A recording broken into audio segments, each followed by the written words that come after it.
Greetings, YouTube! The Doctor is in! Dr. Urias Papers here, coming at you with another commentary on Dungeons and Dragons. And today on the Doctor Spell Prognosis, we are talking about the spell Conjure Elemental. We're giving this spell an A-.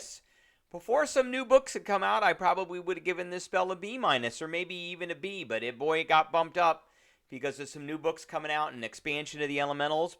But first, don't forget to hit that subscribe button. If you like this video, hit the like button. If you have any questions or comments, please leave a question or comment. And don't forget to hit that notification bell on your screen, the little bell icon. All right, so 5th level spell takes 1 minute to cast, so you're not casting this in combat. It has a range of 90 feet, verbal, somatic, and material component. And the material component is worthless. You don't have to worry about it. It does last for an hour, which is one of the longer durations for most spells. It does require concentration. You really, really want to concentrate on this spell. So you call forth an elemental servant. Choose an area of air, earth, fire, or water that fills a 10-foot cube within range. An elemental of challenge rating 5 foot or lower, appropriate to the area you choose, appears in an unoccupied space within 10 feet of it.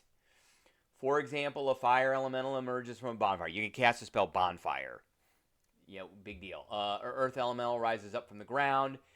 The elemental disappears when it drops to 0 points, and when the spell ends, it's friendly to you and your companions. You roll initiative.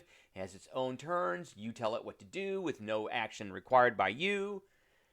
If you don't issue a command, it defends itself against hostile creatures, but otherwise takes no actions. If your concentration is broken, the only really nasty thing about this spell is if your concentration is broken, the elemental doesn't go away. You just lose control of it, and it stays there until it goes to 0 hit points or an hour goes by. And it becomes hostile to you and your companions, and it might attack. It just depends on what's in front of it at the time. So it's basically hostile to everything.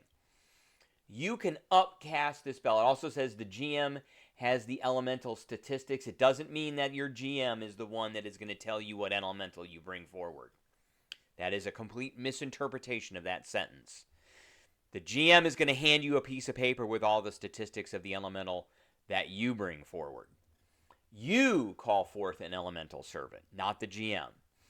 And you can upcast this. When you upcast it, the challenge rating goes up by 1. So it goes up, if you cast it as a 6th level spell, it's challenge rating 6. 7th level spell, challenge rating 7. 9th level spell, challenge rating 9. And, okay, so, and it is usable by druids, wizards, it's base spells for those, and Circle of the Land Coast druids. No idea why that's a thing, but they get it as a free spell that they know. Okay, all right, let's take a look just at the base. So before all these other books came out, it was basically air elemental, earth elemental, fire elemental, water elemental, which those elementals in their right are pretty good. Air elemental has 90 hit points. It's got a fly speed. It does a whirlwind. It's got a pretty good to hit. It does pretty good base damage. You can throw stuff. Earth elemental, it's got 126 hit points. It's got a pretty good armor class. It earth glides. It's got multi-attack. Does okay damage. It's a siege monster. Water elemental. Water elemental has 114 hit points. It's got multi-attack. It's got the whelm, which is kind of the, it's kind of the whirlwind version of the water elemental. I mean, these creatures are all really good. The fire elemental's got 102 hit points. It's got a 50-foot speed. It's got fire form, which does damage anytime somebody hits it. With a melee attack, it's got this touch attack, which kind of sucks, but it'll set stuff on fire. And it's not, this is different. So if the target is a creature or a flammable object, it ignites. It's not the normal, well, if it's being held, it's immune to fire. But if you put it down, it's not immune to fire anymore. So, there, I mean, those are the base. That's what this spell started out with. However, we got things like, well, the Dust Devil was another one. It's got 90 hit points. It's got a whirlwind.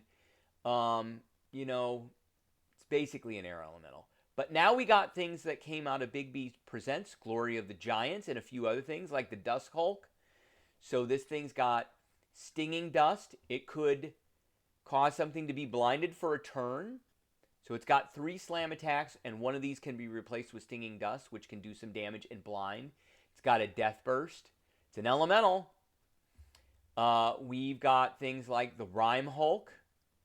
So it's got a multi-attack. It does pretty good damage. It's got a pretty good bonus to hit. It's got 85 hit points. Death Burst again, which does okay damage. It's got Trail of Frost. That's pretty good. Each time the Rime Hulk enters another creature's space for the first time during a move, that creature must make a I don't like these Constitution saving throws, but I mean, it's there. It is something that happens. You can summon a Salamander who's got multi-attack. It's got 90 hit points. I mean, these things all have a good base. You can summon a Zorn. So it's got 73 hit points. It's got a 19 armor class. It's got 3 attacks and 1 bite. Does pretty good damage.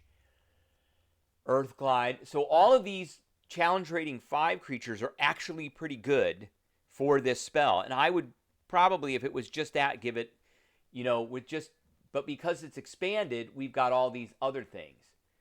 Now, once we start getting into the challenge rating 6, we start talking about things like Invisible Stalker, which has got 104 hit points. It's invisible all the time. It does pretty good damage. It's going to get advantage on a lot of that stuff.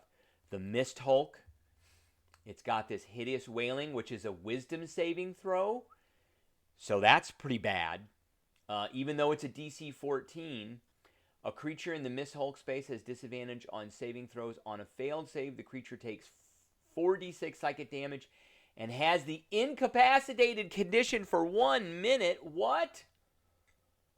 And this is in each creature within 30 feet. That is insane. And then it can repeat the saving throw. And this recharges out of 5 or 6. Got Death Burst too. That's a new creature. So that in itself just bumps this spell up to a B+ to me. But it gets better. It gets even better. We got these Myrmidons. We've got the Cinder Hulk, who has Wave of Cinders, a 30-foot cone that does 78 and blinds with a dex saving throw. What? Really? Bring this thing up every time. I'd cast that. It's got 84 hit points. It's got a Death Burst. I'd bring that thing up for a 7th level spell. We've got, the Water Elemental Myrmidons. These things are just things that do like a bunch of attacks. They've got a little extra thing that happens on their attacks that has a recharge. Each one of them does basically the same thing. We've got the Frost Salamander. Freezing Breath. Recharges on a 6. So it's not like once a day. You could use this multiple times. Exhales a chill wind in a 60-foot cone. Each creature in that area must make a DC 17 Constitution saving throw or take 8d10 cold damage. What? Really? When the salamander takes fire damage, its freezing breath automatically recharges. What is that? Oh my God. So, I'm going to hit it with, I'm going to touch it with a torch and make it take a couple of hit points of damage. It's got 168 points of hit points. 168 with a 17. And it is a challenge rating 9. So we do have to say that. That's a 9th level spell. But that's pretty good. That's pretty good. We got the Lightning Hulk. This one I'm not so sure. It's got this lightning form. It can move through spaces and do damage. It does Arc Lightning, which is a ranged attack, which does pretty good damage. And then it leaps off. So that one's okay. I think the big ones here are the Frost Elemental, the Earth, the Cinder Hulk at 7th level. They're really, there's this big Zorn at 8th level, which is okay. It's got some more hit points. It's not, to me, that's not a challenge rating 8. But we got the Frost Salamander. We've got the Cinder Hulk. We've got the Mist Hulk, which this thing incapacitates. And we've got, where's the other one at? There is the Rime Hulk. So we've got a lot of different choices that come out of Big Beast Presents Glory of the Giants. You know, and all it really takes for a character to know what these things are is to do a little bit of knowledge checks to figure out, you know, what they look like and what they are, and then you can bring it forth. I know about it. I'm gonna call it forth because it's an elemental. All right, that is what I have for everybody today. I appreciate everybody tuning in, and I will catch everybody later.